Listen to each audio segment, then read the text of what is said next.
तेरे कवन कवन गुण कह कह गावा। तू साहिब गुणी निधाना। तुमरी महिमा बरन ना सकूं। तू ठाकुर ऊच भगवाना। वाहिगुरु साहिब जियो धन धन सो गुर सिख कहिए। जो सतगुर चरणी जाए पया। तन तन सो गुर सिख कहिए। जो हर नामा मुख राम कहया। तन तन सो गुर सिख कहिए। जिस नाम सुनिए मन आनंद पया। तन तन सो गुर सिख कहिए। जिन गुर सेवा कर हर नाम लिया। तिस गुर सिख को हो सदा नमस्कारी। जो गुर कै भाणे गुर सिख चलिया। तिस गुर सिख को हो सदा नमस्कारी। जो गुर कै भाणे गुर सिख चलिया।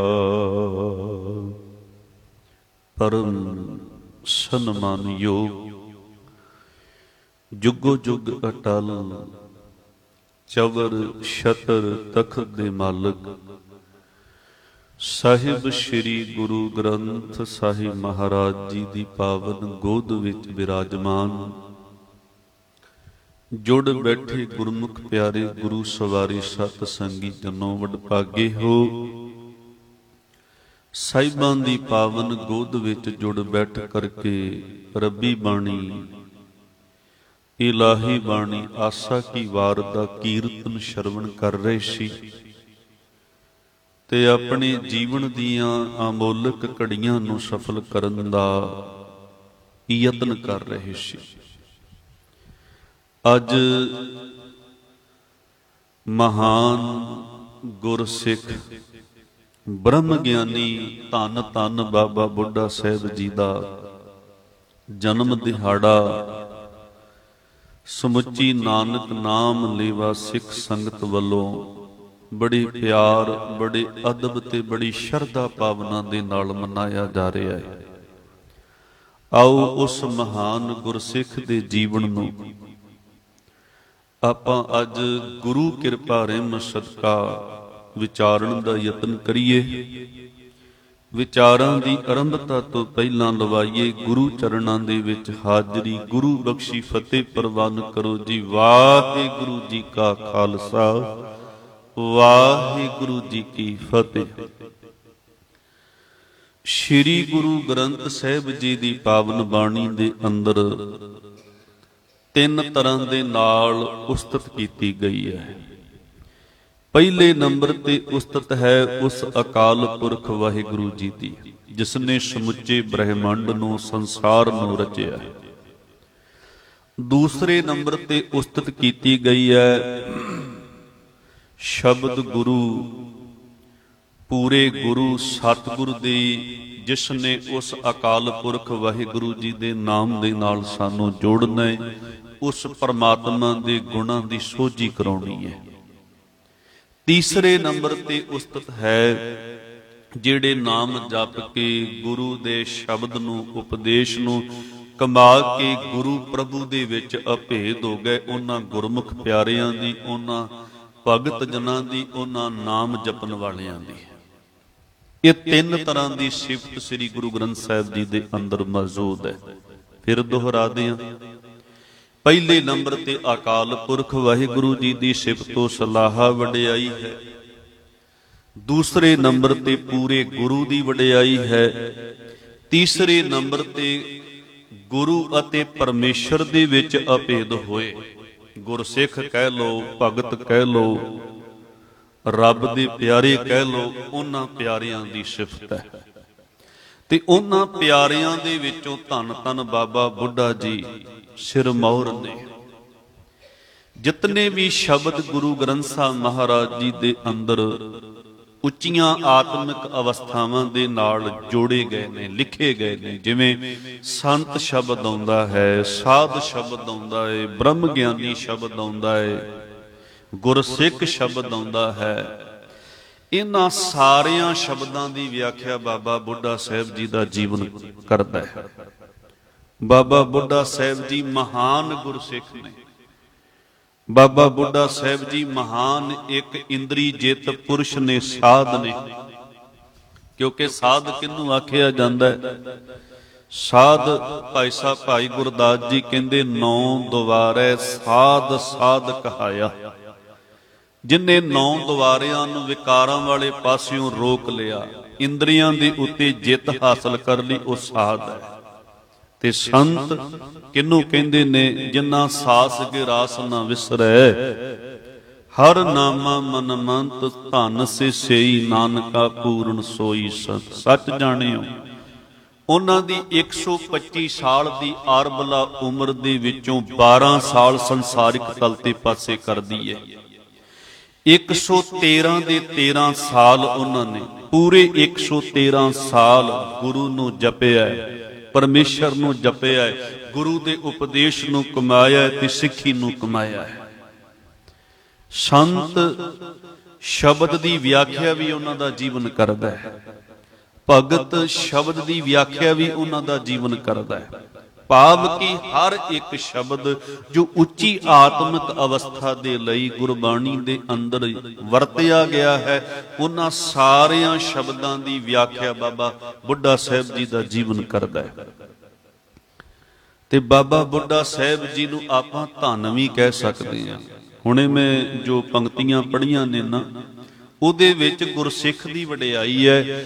ਉਹਦੇ ਵਿੱਚ ਗੁਰਸਿੱਖ ਨੂੰ ਸਤਿਗੁਰ ਜੀ ਧੰਨ ਕਹਿ ਰਹੇ ਨੇ। ਧੰਨ ਧੰਨ ਸੋ ਗੁਰਸਿੱਖ ਕਹੀਐ, ਜੋ ਸਤਿਗੁਰ ਚਰਣੀ ਜਾਏ ਪਿਆ। ਵੀ ਉਹ ਗੁਰਸਿੱਖ ਧੰਨ ਹੈ ਜਿਹੜਾ ਗੁਰੂ ਦੀ ਚਰਨਾਂ ਦੇ ਵਿੱਚ ਆ ਕੇ ਟਿਕ ਜਾਂਦਾ ਹੈ, ਗੁਰੂ ਜੀ ਸ਼ਰਨ ਵਿੱਚ ਆ ਜਾਂਦਾ ਹੈ। ਧੰਨ ਧੰਨ ਸੋ ਗੁਰਸਿੱਖ ਕਹੀਐ, ਜੋ ਹਰ ਨਾਮਾ ਮੁਖ ਰਾਮ ਕਹਿਆ। ਫਿਰ ਉਹ ਗੁਰਸਿੱਖ ਧੰਨ ਹੈ ਜਦੋਂ ਮੁਖ ਤੋਂ ਅਕਾਲ ਪੁਰਖ ਵਾਹਿਗੁਰੂ ਜੀ ਦਾ ਨਾਮ ਸਿਮਰਦਾ ਹੈ। ਫਿਰ ਕਹਿੰਦੇ ਧੰਨ ਧੰਨ ਸੋ ਗੁਰਸਿੱਖ ਕਹੀਐ, ਜਿਸ ਨਾਮ ਸੁਣੀਏ ਮਨ ਆਨੰਦ ਪਿਆ। ਉਹ ਵੀ ਗੁਰਸਿੱਖ ਧੰਨ ਹੈ ਜਿਹਦੇ ਮੁਖ ਦੇ ਵਿੱਚੋਂ ਕੋਈ ਸ਼ਬਦ ਸੁਣਿਆ, ਕੋਈ ਬਾਣੀ ਸੁਣੀ, ਨਾਮ ਸੁਣਿਆ ਤੇ ਸੁਣਨ ਵਾਲੇ ਨੂੰ ਆਨੰਦ ਆ ਗਿਆ, ਸੁੱਖ ਆ ਗਿਆ, ਆਨੰਦ ਨਾਲ ਹਿਰਦਾ ਭਰ ਗਿਆ। ਫਿਰ ਅੱਗੇ ਕਹਿੰਦੇ ਨੇ ਉਹ ਵੀ ਗੁਰਸਿੱਖ ਧੰਨ ਹੈ। ਧੰਨ ਧੰਨ ਸੋ ਗੁਰਸਿੱਖ ਕਰੀਐ, ਜੋ ਗੁਰ ਸੇਵਾ ਕਰ ਹਰ ਨਾਮ ਲਿਆ। ਜਿਨੇ ਗੁਰੂ ਦੀ ਸੇਵਾ ਕਰਕੇ, ਗੁਰੂ ਦੇ ਉਪਦੇਸ਼ ਨੂੰ ਕਮਾ ਕੇ ਨਾਮ ਦੀ ਦਾਤ ਝੋਲੀ ਵਿੱਚ ਪਵਾ ਲਈ ਹੈ। ਫਿਰ ਅਖੀਰ ਵਿੱਚ ਤੇ ਸਤਿਗੁਰ ਜੀ ਹੱਦ ਕਰ ਦਿੰਦੇ ਆ, ਕਹਿੰਦੇ ਤਿਸ ਗੁਰ ਸਿੱਖ ਕੋ ਹੋ ਸਦਾ ਨਮਸਕਾਰੀ, ਜੋ ਗੁਰ ਕੇ ਭਾਣੇ ਗੁਰ ਸਿੱਖ ਚੱਲਿਆ। ਕਹਿੰਦੇ ਨੇ ਉਸ ਗੁਰ ਸਿੱਖ ਨੂੰ ਮੈਂ ਸਦਾ ਹੀ ਨਮਸਕਾਰ ਕਰਦਾ ਵਾਂ, ਜਿਹੜਾ ਗੁਰੂ ਦੇ ਭਾਣੇ ਵਿੱਚ ਰਹਿ ਕੇ ਜੀਵਨ ਬਤੀਤ ਕਰਦਾ ਹੈ, ਗੁਰੂ ਦੀ ਰਜ਼ਾ ਦੇ ਵਿੱਚ ਰਹਿ ਕੇ ਜੀਵਨ ਬਤੀਤ ਕਰਦਾ ਹੈ। ਗੁਰੂ ਦੀ ਰਜ਼ਾ, ਗੁਰੂ ਦੇ ਭਾਣੇ ਤੋਂ ਰੱਤਾ ਮਾਤਰ ਵੀ ਬਾਹਰ ਜਾਣ ਦੀ ਕੋਸ਼ਿਸ਼ ਨਹੀਂ ਕਰਦਾ। ਐਸੇ ਮਹਾਨ ਗੁਰਸਿੱਖ ਉਹਨਾਂ ਵਿੱਚੋਂ ਨੇ ਧੰਨ ਧੰਨ ਬਾਬਾ ਬੁੱਢਾ ਸਾਹਿਬ ਜੀ। ਤੇ ਬਾਬਾ ਬੁੱਢਾ ਸਾਹਿਬ ਜੀ ਦੀ ਪਹਿਲੀ ਮਿਲਣੀ ਉਹਨਾਂ ਦੇ ਆਪਣੇ ਹੀ ਨਗਰ ਕੱਥੂ ਨੰਗਲ, ਜਦੋਂ ਜਗਤ ਜਲੰਦੇ ਨੂੰ ਠਾਰਦੇ ਹੋਏ ਮੇਰੇ ਸਾਹਿਬ ਸ੍ਰੀ ਗੁਰੂ ਨਾਨਕ ਦੇਵ ਮਹਾਰਾਜ ਜੀ ਜਦੋਂ ਉਹਨਾਂ ਦੇ ਨਗਰ ਪਹੁੰਚੇ ਨੇ ਤੇ ਸਤਿਗੁਰੂ ਨਾਨਕ ਦੇਵ ਪਾਤਸ਼ਾਹ ਜੀ ਤੇ ਭਾਈ ਮਰਦਾਨਾ ਜੀ ਰਬਾਬ ਵਜਾਉਂਦੇ ਨੇ ਤੇ ਬੜੀ ਮਿੱਠੀ ਧੁਨ, ਬੜੀ ਮਿੱਠੀ ਆਵਾਜ਼ ਦੇ ਵਿੱਚ ਅਕਾਲ ਪੁਰਖ ਵਾਹਿਗੁਰੂ ਜੀ ਦੀ ਬਾਣੀ ਨੂੰ ਗਾਇਨ ਕਰਦੇ ਨੇ ਮੇਰੇ ਗੁਰੂ ਨਾਨਕ ਦੇਵ ਪਾਤਸ਼ਾਹ ਜੀ। ਬਾਣੀ ਦੀਆਂ ਧੁਨਾਂ ਇਸ ਮੱਝੀਆਂ ਚਾਰਨ ਵਾਲੇ 12 ਸਾਲਾਂ ਦੇ ਇਸ ਬਾਲਕ ਜਿਹਦਾ ਮਾਪਿਆਂ ਨੇ ਨਾਮ ਬੂੜਾ ਰੱਖਿਆ, ਸੁੱਗੇ ਰੰਧਾਵੇ ਦਾ ਇਹ ਪੁੱਤਰ ਹੈ। ਮਾਤਾ ਗੋਰਾਂ ਜੀ ਦੀ ਕੁੱਖ ਦੇ ਵਿੱਚੋਂ ਇਹਦਾ ਜਨਮ ਹੋਇਆ ਹੈ ਤੇ ਇਹ ਮੱਝੀਆਂ ਚਾਰਦਾ, ਇਹਦੇ ਕੰਨਾਂ ਦੇ ਵਿੱਚ ਇਹ ਧੁਨਾਂ ਪਈਆਂ ਨੇ ਬਾਣੀ ਦੀਆਂ। ਇਹਨੇ ਬੜੇ ਧਿਆਨ ਦੇ ਨਾਲ ਕੀਰਤਨ ਸੁਣਿਆ ਤੇ ਆਪਣੀ ਮਾਂ ਦੇ ਕੋਲ ਚਲਿਆ ਗਿਆ। ਮਾਂ ਨੂੰ ਜਾ ਕੇ ਆਖਦੇ ਹਨ ਬਾਬਾ ਬੁੱਢਾ ਜੀ ਵੀ ਮਾਂ, ਇੱਕ ਆਪਣੇ ਖੇਤਾਂ ਦੇ ਲਾਗੇ ਹੀ 2 ਸੰਤ 2 ਮਹਾਂਪੁਰਸ਼ ਆਏ ਨੇ, ਇੱਕ ਰਬਾਬ ਵਜਾਉਂਦਾ ਹੈ ਤੇ ਇੱਕ ਕੋਈ ਕਲਾਮ ਪੜ੍ਹਦਾ ਹੈ, ਨੂਰਾਨੀ ਚਿਹਰਾ ਹੈ ਉਹਨਾਂ ਦਾ, ਤੇ ਜੋ ਕਲਾਮ ਉਹਨਾਂ ਨੇ ਪੜ੍ਹਿਆ ਹੈ ਦਿਲ ਨੂੰ ਧੂਪ ਆਉਂਦਾ ਹੈ। ਮੈਂ ਉਹਨਾਂ ਦੀ ਕੁਝ ਸੇਵਾ ਕਰਨਾ ਚਾਹੁੰਦਾ। ਤੇ ਬਾਬਾ ਬੁੱਢਾ ਜੀ ਆਪਣੀ ਮਾਂ ਦੇ ਕੋਲੋਂ ਕਾੜਨੀ ਦੇ ਵਿੱਚੋਂ ਕੱਢ ਕਰਕੇ ਦੁੱਧ ਦਾ ਕਟੋਰਾ ਭਰ ਕੇ ਲੈ ਕੇ ਆਉਂਦੇ ਨੇ। ਪਤਾ ਨਹੀਂ ਉਸ ਦੁੱਧ ਦੇ ਕਟੋਰੇ ਨੇ ਕਿਤਨੀ ਕੁ ਸਾਂਝ ਗੁਰੂ ਨਾਨਕ ਦੇਵ ਮਹਾਰਾਜ ਜੀ ਦੇ ਨਾਲ ਬਾਬਾ ਬੁੱਢਾ ਜੀ ਦੀ ਬਣਾ ਦੇਣੀ ਸੀ। ਤੇ ਸਤਿਗੁਰ ਜੀ ਨੂੰ, ਭਾਈ ਮਰਦਾਨਾ ਜੀ ਨੂੰ ਦੁੱਧ ਪਿਲਾਇਆ।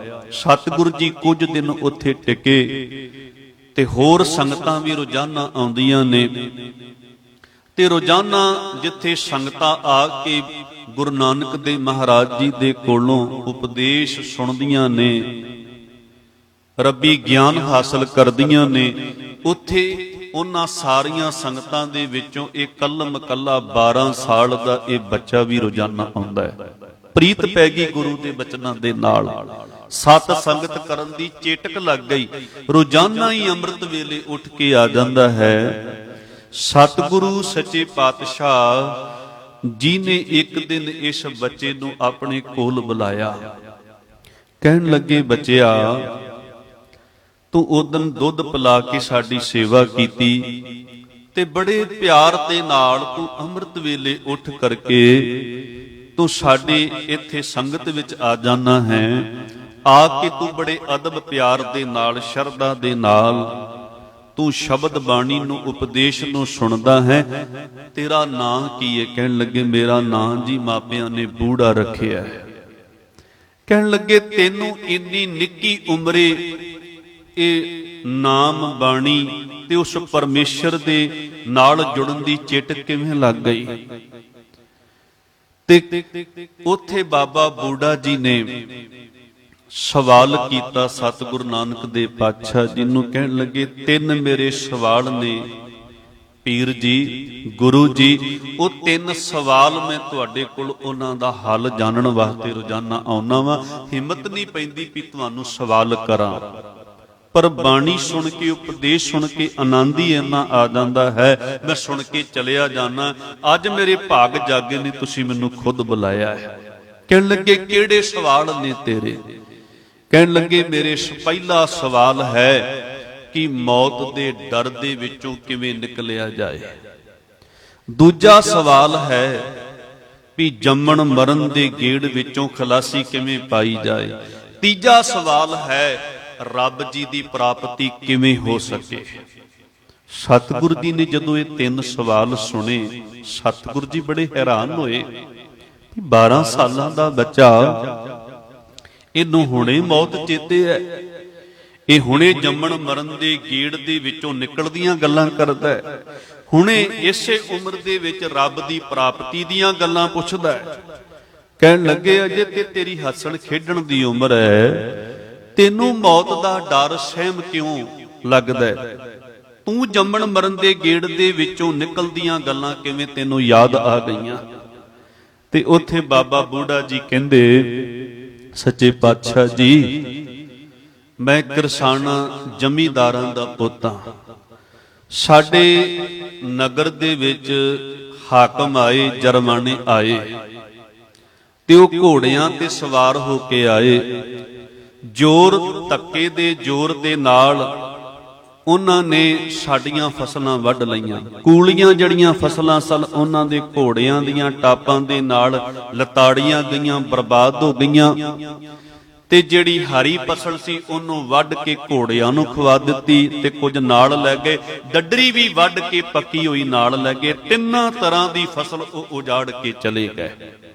ਕਹਿਣ ਲੱਗੇ ਇਹ ਤੇ ਕੁਝ ਜਰਵਾਣੇ ਸਨ ਜਿਨ੍ਹਾਂ ਦੇ ਹੱਥਾਂ ਵਿੱਚ ਤਾਕਤ ਸੀ ਤੇ ਤਾਕਤ ਦੇ ਜ਼ੋਰ ਦੇ ਨਾਲ ਉਹ ਤਿੰਨ ਤਰ੍ਹਾਂ ਦੀ ਫਸਲ ਬਰਬਾਦ ਕਰਕੇ ਚਲੇ ਗਏ। ਕੋਈ ਉਹਨਾਂ ਨੂੰ ਰੋਕ ਨਹੀਂ ਸਕਿਆ ਤੇ ਕਹਿੰਦੇ ਅਸੀਂ ਵੀ ਅਕਾਲ ਪੁਰਖ ਵਾਹਿਗੁਰੂ ਜੀ ਦੀ ਫਸਲ ਹੀ ਆ।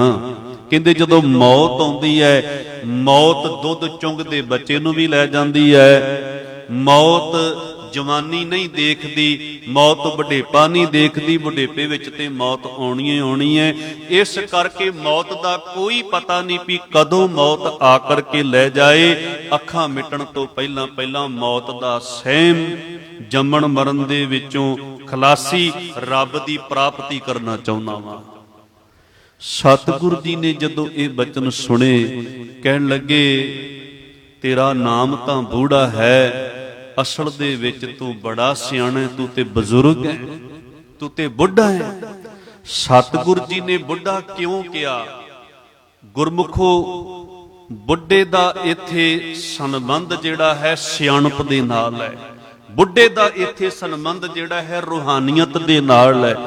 ਬੁੱਢੇ ਦੀ ਜਦੋਂ ਵਿਆਖਿਆ ਗੁਰਬਾਣੀ ਦੇ ਅੰਦਰ ਕੀਤੀ ਹੈ ਤੇ ਬਿਰਧ ਅਵਸਥਾ ਦੇ ਪਰਥਾਏ ਇਹ ਵੀ ਸ਼ਬਦ ਆਉਂਦੇ ਨੇ। ਜਿਸ ਬਿਰਧ ਅਵਸਥਾ ਦਾ ਜ਼ਿਕਰ ਬਹੁਤਾ ਗੁਰੂ ਗ੍ਰੰਥ ਸਾਹਿਬ ਮਹਾਰਾਜ ਜੀ ਦੀ ਬਾਣੀ ਵਿੱਚ ਕੀਤਾ ਗਿਆ ਹੈ, ਉਹ ਬੁਢੇਪੇ ਨੂੰ, ਉਸ ਬੁੱਢੀ ਅਵਸਥਾ ਨੂੰ ਰੋਗਾਂ ਤੇ ਦੁੱਖਾਂ ਦਾ ਕਾਰਨ ਵੀ ਮੰਨਿਆ ਹੈ। ਬਿਰਧ ਪਇਓ ਸੂਝੈ ਨਹੀਂ, ਕਾਲ ਪਹੁੰਚਿਓ ਆਨ, ਕਹੋ ਨਾਨਕ ਸੁਨ ਰੇ ਮਨਾ, ਕਹੋ ਨਾਨਕ ਸੁਨ ਰੇ ਮਨਾ, ਸਿਮਰਤ ਕਾਹੇ ਨਾਰਾਮ। ਸਿਰ ਕੰਪਿਓ ਪਗ ਡਗਮਗੇ, ਨੈਣ ਜੋਤ ਤੇ ਹੀਨ, ਕਹੋ ਨਾਨਕ ਇਹ ਵਿਦ ਪਈ ਤਉ ਨ ਹਰ ਰਸ ਲੀਨ। ਨੈਣੋ ਨੀਰ ਬਹਿ ਤਨ ਕੀਨਾ, ਭਏ ਕੇਸ਼ ਦੁਦਵਾਨੀ, ਰੂਤਾ ਕੰਠ ਸ਼ਬਦ ਨਹੀਂ ਉਚਰੈ, ਅਬ ਕਿਆ ਕਰੇ ਪ੍ਰਾਨੀ। ਇਹ ਜਿਹੜੀ ਅਵਸਥਾ ਹੈ ਬੁਢੇਪੇ ਦੀ, ਇਹ ਦੁੱਖਾਂ ਨੂੰ ਪ੍ਰਗਟ ਕਰ ਰਹੀ ਹੈ। ਕਿਉਂਕਿ ਜਰ ਆਈ ਜੋਬਨ ਹਾਰਿਆ। ਤੇ ਇੱਥੇ ਗੁਰਮੁਖੋ ਜਿਹੜੇ ਬੁੱਢਾ ਸ਼ਬਦ ਵਰਤਿਆ ਗੁਰੂ ਨਾਨਕ ਦੇਵ ਮਹਾਰਾਜ ਜੀ ਨੇ, ਇੱਥੇ ਦੁੱਖ ਰੂਪ ਉਸ ਸ਼ਬਦ ਦੀ ਵਿਆਖਿਆ ਵਜੋਂ ਨਹੀਂ ਵਰਤਿਆ। ਇੱਥੇ ਬੁੱਢਾ ਸ਼ਬਦ ਵਰਤਿਆ ਹੈ ਦਾਨਾ ਸੁਭਾਅ, ਸਿਆਣਾ ਸੁਭਾਅ, ਰੂਹਾਨੀਅਤ ਵਾਲਾ ਸੁਭਾਅ। ਕਹਿਣ ਲੱਗੇ ਤੂੰ ਤੇ ਭਾਈ ਬਿਰਧ ਹੈ, ਤੂੰ ਤੇ ਬੁੱਢਾ ਹੈ, ਤੂੰ ਤੇ ਬੜੀਆਂ ਸਿਆਣੀਆਂ ਗੱਲਾਂ ਕਰਦਾ ਹੈ। 70-70 ਸਾਲ ਦੇ ਬਜ਼ੁਰਗ ਹੋ ਜਾਂਦੇ ਨੇ, ਜਨਮ ਦਿਨ ਤਾਂ ਮਨਾ ਲੈਂਦੇ ਨੇ, ਪਰ ਮੌਤ ਵੱਲੋਂ ਲਾਪਰਵਾਹ ਰਹਿੰਦੇ ਨੇ। ਉਹਨਾਂ ਨੂੰ ਜੰਮਣ ਮਰਨ ਦੇ ਗੇੜ ਵਿੱਚੋਂ ਨਿਕਲਣ ਦਾ, ਰੱਬ ਜੀ ਦੇ ਮਿਲਾਪ ਦਾ ਕੋਈ ਵੀ ਉਹਨਾਂ ਦੇ ਅੰਦਰ ਜਗਿਆਸਾ ਜਨਮ ਨਹੀਂ ਲੈਂਦੀ। ਪਰ 12 ਸਾਲਾਂ ਦੀ ਤੇਰੀ ਉਮਰ ਤੇ ਮੌਤ ਦਾ ਭੈ ਤੇ ਜੰਮਣ ਮਰਨ ਦੇ ਗੇੜ ਵਿੱਚੋਂ ਖਲਾਸੀ ਤੇ ਰੱਬ ਦੀ ਪ੍ਰਾਪਤੀ, ਸੱਚਮੁੱਚ ਤੂੰ ਤੇ ਬੁੱਢਾ ਹੈ। ਸਤਿਗੁਰੂ ਸੱਚੇ ਪਾਤਸ਼ਾਹ ਜੀ ਨੂੰ ਕਹਿੰਦੇ ਆ ਬਾਬਾ ਬੁੱਢਾ ਜੀ। ਉਸੇ ਦਿਨ ਤੋਂ ਨਾਮ ਉਹਨਾਂ ਦਾ ਬੁੱਢਾ ਪੈ ਗਿਆ। ਮਾਪਿਆਂ ਨੇ ਤੇ ਨਾਮ ਬੂੜਾ ਰੱਖਿਆ ਸੀ। ਭਾਈ ਸਾਹਿਬ ਭਾਈ ਗੁਰਦਾਸ ਜੀ ਨੇ ਵੀ ਜ਼ਿਕਰ ਕੀਤਾ ਹੈ, ਅਜਿੱਤਾ ਰੰਧਾਵਾ ਭਲਾ ਹੈ। ਇਹ ਅਜਿੱਤਾ ਰੰਧਾਵਾ ਵੀ ਗੁਰੂ ਨਾਨਕ ਦਾ ਸਿੱਖ ਹੈ। ਅੱਧੀ ਤੁਕ ਅਜਿੱਤੇ ਰੰਧਾਵੇ ਵਾਸਤੇ ਵਰਤੀ ਹੈ ਤੇ ਅੱਧੀ ਤੁਕ ਬਾਬਾ ਬੁੱਢਾ ਸਾਹਿਬ ਜੀ ਵਾਸਤੇ ਵਰਤੀ ਹੈ। ਦੋਵੇਂ ਨਾਂ ਆਏ ਨੇ। ਅਜਿੱਤਾ ਰੰਧਾਵਾ ਭਲਾ ਹੈ, ਬੂੜਾ ਬੁੱਢਾ ਇੱਕ ਮਨ ਧਿਆਵੈ। ਵੀ ਬੂੜਾ ਬਾਬਾ ਬੁੱਢਾ ਜੀ ਇੱਕ ਮਨ ਇੱਕ ਚਿੱਤ ਹੋ ਕੇ ਗੁਰੂ ਨੂੰ, ਪ੍ਰਭੂ ਨੂੰ ਧਿਆਉਂਦੇ ਨੇ। ਸਤਿਗੁਰੂ ਸੱਚੇ ਪਾਤਸ਼ਾਹ ਜਿਹਨੂੰ ਕਹਿੰਦਾ ਮੈਨੂੰ ਮੌਤ ਦੇ ਡਰ ਦੇ ਵਿੱਚੋਂ ਕੱਢ ਦਿਓ, ਜੰਮਣ ਮਰਨ ਦੇ ਗੇੜ ਵਿੱਚੋਂ ਮੈਨੂੰ ਖਲਾਸੀ ਮਿਲ ਜਾਏ। ਅੱਖਾਂ ਮਿਟਣ ਤੋਂ ਪਹਿਲਾਂ ਪਹਿਲਾਂ ਉਸ ਅਕਾਲ ਪੁਰਖ ਵਾਹਿਗੁਰੂ ਜੀ ਦੇ ਵਿੱਚ ਮੇਰੀ ਸੁਰਤ ਅਭੇਦ ਹੋ ਜਾਏ। ਮੌਤ ਦਾ ਕੋਈ ਪਤਾ ਨਹੀਂ ਕਦੋਂ ਆ ਕੇ ਲੈ ਜਾਣਾ ਹੈ। मौत के बारे कुछ नहीं किया जा सकता। बाणी विचों भी ये शब्द आउंदे ने, जैसे किरसान बोवे किरसानी, काची पाकी बाढ़ परानी। किरसान खेती करदा है, उदी मर्जी है, भावें हरी वड्ड लै, भावें डडरी वड्डे ते भावें पक्की वड्डे। इसे तरह मौत है, मौत बचपने विचों मिल जा सकती है, मौत जवानी विचों मिल जा सकती है, मौत बुढ़ेपे विचों, बुढ़ेपे की शुरुआत विचों मिल जा सकती है। जो जन्म है सो जानो मोआ, गोबिंद भगत अस्त्र है थिया। हरी नाही ने डडरी, पक्की वड्डण हार, लै लै दात पहुंचिया लावे कर तैयार। सो सतगुरु नानक देव महाराज जी कहंदे ने, पुत जे तू मौत के डर दे विचों निकलना चाहुंदा है, जे तू जम्मण मरण के गेड़ विचों खलासी पाउणा चाहुंदा है, जे तू रब जी की प्राप्ति करना चाहुंदा है, जेड़े शब्द रोजाना सुनना है, इन्हां शब्दां नूं अपनी जिंदगी विच वसा ला। नाम बाणी नूं अपनी जिंदगी विच वसा ला। बाणी दी दात लै, नाम दी दात लै, ये दो चीजां तैनूं मौत दे सहम दे विचों भी कढ देणगियां, जम्मण मरण दे गेड़ विचों भी तैनूं कढ देणगियां, तैनूं रब दे विच अभेद भी करा देणगियां। उसे दिन तो गुरु की बाणी परमेश्वर दे नाम नाल सांझा बन गईयां। गुरु नानक देव पातशाह जी जदों करतारपुर की धरती ते वसेरा करदे ने, करतारपुर वसाउंदे ने, उत्थे बाबा बुढ़ा जी भी इन्हां दे कोल आके रहना शुरू कर दिंदे ने, गुरसिੱਖੀ नूं कमाउंदे ने। मैं संखेप दे विच इतिहास बाबा बुढ़ा जी दा सुना रहा। उत्थे बड़ी घालना घालदे ने, गुरसिੱਖ बन के गुरु जी दे बचनां नूं कमाउंदे ने, गुरसिੱਖੀ दीयां बरीकियां नूं समझदे ने, हर एक प्रकार दी सेवा करदे ने। अखीर वो समा आया 1539 दा, सतगुरु नानक देव पातशाह जी ने अपने सिखां दी ਪ੍ਰੀਖਿਆ लई। सतगुरु जी ने एक वखरा जिहा अपना रूप धारण कर लिया। सतगुरु सच्चे पातशाह जी उन्हां ने अपने जेबां जड़ियां सन वो पैसिਆਂ नाल, वो मोहरां नाल भर लईआं। अपने हाथ विच एक कुतका, एक डंडा पकड़ लिया, मोहरां सुटदे ने, कदी पैसे सुटदे ने। कुछ लोग उन्हां दे मगर जिहड़े आ रहे सन, मोहरां लैके चले गए, कुछ पैसे लैके चले गए, जिहड़े होर लागे आउण दी कोशिश करदे ने, डंडा घुमाउंदे ने ते डंडे दी मार तो डरदिआं कई आपो अपने घरां विच चले गए। केवल दो बचे रह गए, भाई लहणा जी ते बाबा बुढ़ा साहब जी। कहंदे एक डंडा बाबा बुढ़ा जी दे सिर ते भी वज्जा, पर दोवां ने गुरु नानक देव महाराज जी दा खिहड़ा नहीं छड्डिया। एक जगह जाके गुरु नानक देव पातशाह जी रुक जांदे ने। गुरु नानक देव महाराज जी कहंदे ने, खिहड़ा क्यों नहीं छड्डदे मेरा भाई तुसी? बाबा बुढ़ा जी नूं कहंदे, तू खिहड़ा क्यों नहीं छड्डदा बुढ़िया? अपने घर चलिया जा, की लैणा मेरे कोल, घर जा अपने। बाबा बुढ़ा जी कहंदे, सच्चे पातशाह तेरे तो इलावा हुण घर ही साडा किहड़ा बचिआ है, असीं ते जिंदगी ही अपनी तेरे नाम लगा दित्ती है, क्योंकि तेनू ही देख के हुण जिउणा सिख लिया। बस तेरे तो बगैर, तेरे चरनां नाल जुड़ के ही सानू सारा कुछ मिलिया है। तेरे चरण ही साडे सारा कुछ, साडा घर हन, तेनू छड्ड के जाइए किथे? कहंदे की चाहुंदा है? कहण लगे यही चाहुंदा वां भी तुसीं मेरे तो कदे ओले ना होना। सतगुर ने आख्या, जा बुढ़िया तेरे तो ओले कदे ना होसां। ये शरीरिक तल करके ओले होण दीयां गल्लां नहीं, ये सुरत करके भी तेरी सुरत विचों गुरु कदे दूर नहीं होवेगा।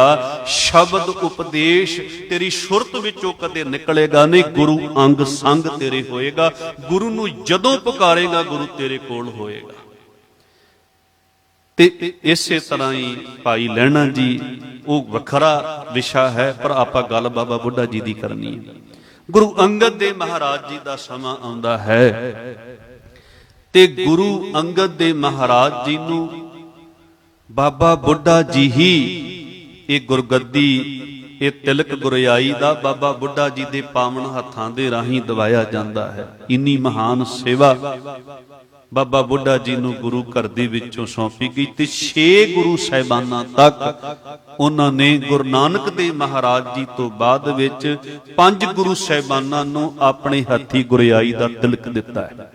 ਗੁਰੂ ਅੰਗਦ ਦੇਵ ਮਹਾਰਾਜ ਜੀ ਦਾ ਸਮਾਂ ਆਉਂਦਾ ਹੈ, ਉਸੇ ਤਰ੍ਹਾਂ ਗੁਰੂ ਘਰ ਦੇ ਵਿੱਚ ਆਪਣਾ ਮਨ ਗੁਰੂ ਦੇ ਚਰਨਾਂ ਵਿੱਚ ਤਨ ਅਰਪਣ ਕਰਦਿਆਂ ਗੁਰੂ ਘਰ ਦੀ ਸੇਵਾ ਕਰਦੇ ਨੇ, ਘਾਲਣਾ ਘਾਲਦੇ ਨੇ।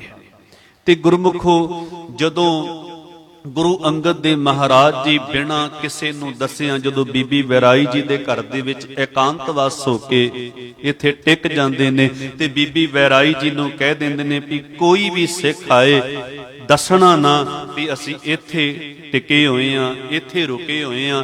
ਇਧਰੋਂ ਸੰਗਤਾਂ ਜਿਹੜੀਆਂ ਹਨ ਉਹ ਗੁਰੂ ਪਾਤਸ਼ਾਹ ਜੀ ਨੂੰ ਨਾ ਸਾਹਮਣੇ ਦੇਖ ਕਰਕੇ, ਉਹਨਾਂ ਦੇ ਦਰਸ਼ਨ ਦਿਦਾਰੇ ਨਾ ਹੋਣ ਕਰਕੇ ਬੇਬਲ ਹੋਣ ਲੱਗੀਆਂ ਵੀ ਸਤਿਗੁਰ ਜੀ ਗਏ ਕਿੱਥੇ ਨੇ। ਸਤਿਗੁਰ ਜੀ ਦੀ ਸੰਗਤ, ਸਤਿਗੁਰ ਜੀ ਦੇ ਦਰਸ਼ਨ, ਸਤਿਗੁਰ ਜੀ ਦੇ ਉਪਦੇਸ਼ ਕਿੰਨਿਆਂ ਦਿਨਾਂ ਤੋਂ ਸਾਨੂੰ ਸੁਣਨ ਨੂੰ ਨਹੀਂ ਮਿਲਦੇ ਪਏ, ਦਰਸ਼ਨ ਨਹੀਂ ਹੋ ਰਿਹਾ। ਸਤਿਗੁਰ ਜੀ ਤੋਂ ਬਗੈਰ ਤੇ ਹੁਣ ਇੱਕ ਪਲ ਨਹੀਂ ਰਿਹਾ ਜਾ ਸਕਦਾ। ਸਤਿਗੁਰ ਜੀ ਗਏ ਕਿੱਥੇ ਨੇ। ਸੰਗਤਾਂ ਵਿਆਕੁਲ ਹੋਣ ਲੱਗੀਆਂ। ਸਾਰਿਆਂ ਨੇ ਆਖਿਆ ਉਸ ਕੁਤਬੀ ਸਿਤਾਰੇ ਉਸ ਬਾਬਾ ਬੁੱਢਾ ਜੀ ਦੇ ਕੋਲ ਜਾਈਏ। ਬਾਬਾ ਬੁੱਢਾ ਜੀ ਹੀ ਗੁਰੂ ਅੰਗਦ ਦੇਵ ਮਹਾਰਾਜ ਜੀ ਦੇ ਨਾਲ ਸਾਨੂੰ ਮਿਲਾ ਸਕਦੇ ਆ। ਤੇ ਸਾਰੀਆਂ ਸੰਗਤਾਂ ਨੇ ਆ ਕੇ ਬਾਬਾ ਬੁੱਢਾ ਜੀ ਦੇ ਕੋਲ ਬੇਨਤੀ ਕੀਤੀ। ਸਤਿਗੁਰ ਜੀ ਬਿਨਾਂ ਦੱਸਿਆਂ ਤੋਂ ਚਲੇ ਗਏ ਨੇ, ਕਿੱਥੇ ਗਏ ਨੇ ਕਿਸੇ ਨੂੰ ਪਤਾ ਨਹੀਂ। ਬਾਬਾ ਬੁੱਢਾ ਜੀ ਤੁਹਾਨੂੰ ਹੀ ਪਤਾ ਲੱਗ ਸਕਦਾ ਹੈ, ਤੁਸੀਂ ਹੀ ਗੁਰੂ ਅੰਗਦ ਦੇਵ ਮਹਾਰਾਜ ਜੀ ਦੇ ਨਾਲ ਸਾਨੂੰ ਮਿਲਾ ਸਕਦੇ ਹੋ। ਤੇ ਗੁਰਮੁਖੋ, ਬਾਬਾ ਬੁੱਢਾ ਜੀ ਸੰਗਤਾਂ ਨੂੰ ਸਾਰੀਆਂ ਨੂੰ ਨਾਲ ਲੈ ਕੇ ਬੀਬੀ ਵੈਰਾਈ ਜੀ ਦੇ ਘਰ ਵਿੱਚ ਆ ਗਏ ਤੇ ਬੀਬੀ ਵੈਰਾਈ ਜੀ ਨੂੰ ਪੁੱਛਦੇ ਨੇ, ਗੁਰੂ ਅੰਗਦ ਦੇਵ ਮਹਾਰਾਜ ਜੀ ਤੁਹਾਡੇ ਘਰ ਨੇ? ਉਹ ਬੋਲਦੇ ਨਹੀਂ ਕਿਉਂਕਿ ਬਚਨ ਸੀ, ਹੁਕਮ ਸੀ। ਉਹ ਬੋਲੇ ਕੁਝ ਨਹੀਂ, ਨਾ ਉਹ ਝੂਠ ਬੋਲ ਸਕਦੇ ਨੇ ਨਾ ਉਹ ਸੱਚ ਦੱਸ ਸਕਦੇ ਨੇ, ਉਹ ਬੋਲੇ ਨਹੀਂ। ਤੇ ਕਹਿੰਦੇ ਨੇ ਬਾਬਾ ਬੁੱਢਾ ਜੀ, ਬੀਬੀ ਵੈਰਾਈ ਜੀ ਤੁਹਾਡੇ ਚਿਹਰੇ ਦਾ ਨੂਰ ਦੱਸ ਰਿਹਾ ਹੈ ਵੀ ਗੁਰੂ ਤੁਹਾਡੇ ਘਰ ਦੇ ਵਿੱਚ ਹੀ ਹੈ। ਬੀਬੀ ਜੀ ਮੁਸਕਰਾ ਗਏ, ਕਹਿਣ ਲੱਗੇ ਗੁਰੂ ਜੀ ਨੇ ਹੁਕਮ ਦਿੱਤਾ ਹੈ ਵੀ ਦੱਸਣਾ ਨਹੀਂ ਕਿਸੇ ਨੂੰ, ਅਸੀਂ ਤੁਹਾਡੇ ਘਰ ਦੇ ਵਿੱਚ ਟਿਕੇ ਹੋਏ ਆ। ਕਹਿਣ ਲੱਗੇ ਗੁਰੂ ਤੇ ਅੰਦਰ ਟਿਕਿਆ ਹੋਇਆ ਹੈ, ਹੁਣ ਗੁਰੂ ਨੂੰ ਬਾਹਰ ਲਿਆਉਣ ਦੇ ਵਾਸਤੇ ਗੁਰੂ ਦੀ ਬਾਣੀ ਪੜੋ। ਗੁਰੂ ਆਪਣਾ ਸ਼ਬਦ ਸੁਣ ਕੇ, ਗੁਰੂ ਅਕਾਲ ਪੁਰਖ ਵਾਹਿਗੁਰੂ ਜੀ ਦੀ ਉਸਤਤ ਸੁਣ ਕੇ ਆਪ ਹੀ ਬਾਹਰ ਆ ਜਾਣਗੇ। ਤੇ ਸੱਚ ਜਾਣਿਓ, ਜਿਸ ਪਿਆਰੇ ਸਿਉ ਨੇ ਤਿਸ ਆਗੇ ਮਰ ਚਲੀਐ, ਤ੍ਰਿਗ ਜੀਵਨ ਸੰਸਾਰ ਤਾਕੈ ਪਾਸ਼ੇ ਜੀਵਨ। ਇਹ ਜਦੋਂ ਸ਼ਬਦ ਪੜ੍ਹੇ ਤੇ ਗੁਰੂ ਅੰਗਦ ਦੇਵ ਮਹਾਰਾਜ ਜੀ ਉਸ ਕੋਠੜੀ ਵਿੱਚੋਂ ਨਿਕਲ ਕੇ ਬਾਹਰ ਆ ਗਏ ਜਿੱਥੇ ਉਹ ਇਕਾਂਤਵਾਸ ਹੋ ਕੇ ਬੈਠੇ ਹੋਏ ਸਨ।